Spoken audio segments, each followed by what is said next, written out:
Mr. President, Mr. Secretary General, Excellencies, ladies and gentlemen, I'm happy to speak at this summit as we celebrate the 20th anniversary of the United Nations Global Compact, founded by former United Nations Secretary General Kofi Annan to promote shared values and principles in order to give a human face to the global market. As the whole world has been under siege following the rapid proliferation of COVID-19, my message to you is very simple. It's a call for all of us to join forces and help our world recover better, recover stronger, and recover together.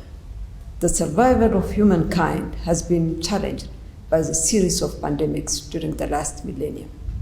Given the devastating effects of the current crisis, what we need for humanity to survive is global solidarity and cooperation.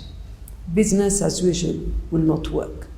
In order to overcome the death, economic plight, and damage to the social fabric of our societies, we must work together to achieve resilience. Out of the ashes of the COVID-19 pandemic, let us first have the courage to recover as a better world.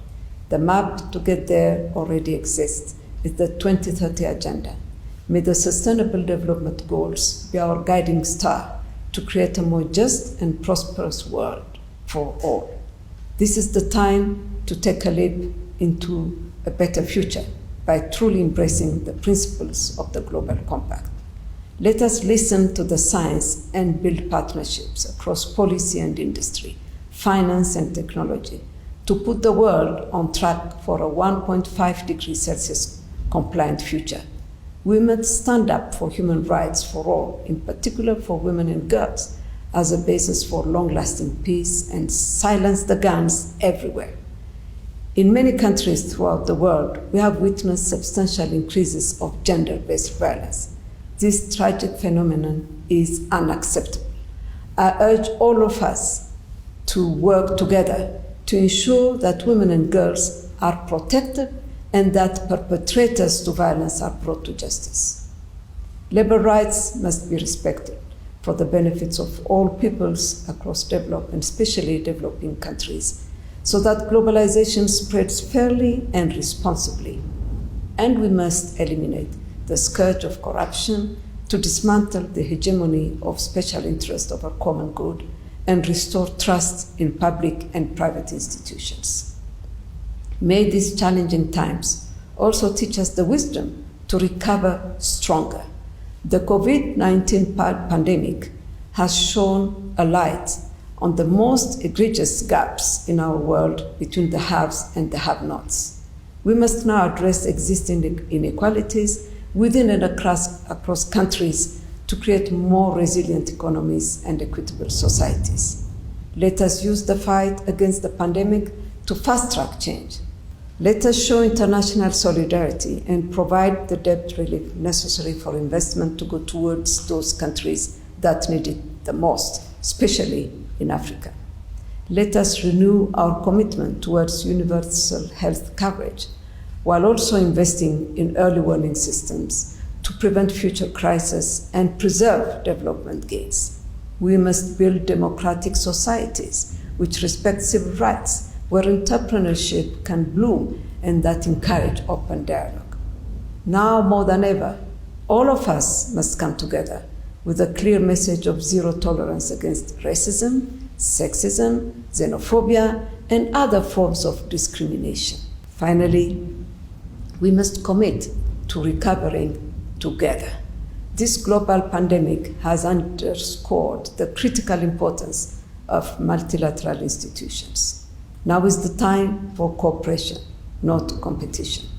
Let us take this opportunity to have honest conversations, look at the future, and establish a new world order of genuine solidarity.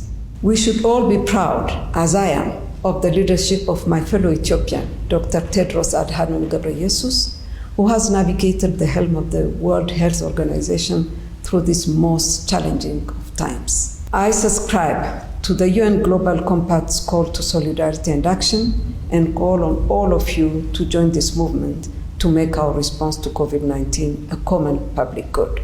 We must also protect our international trade system, which is an essential foundation for the global economy.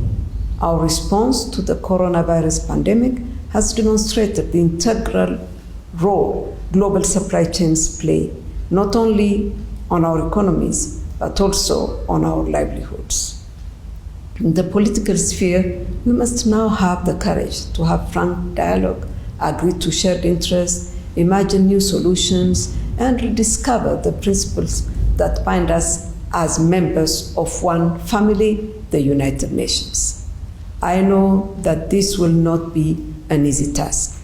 To recover better, stronger, and together, we need leaders who can step up to the challenge. The good news is that during this pandemic, we have witnessed the rise of new generation of changemakers.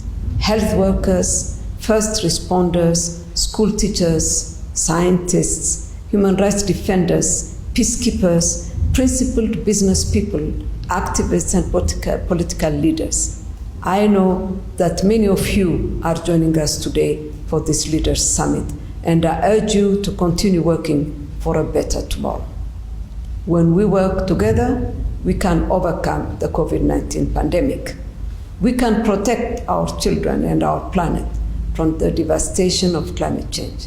We can break down barriers and erect an African continental free trade area to boost intra-African trade, job creation, access to foreign exchange, industrial development, and economic growth.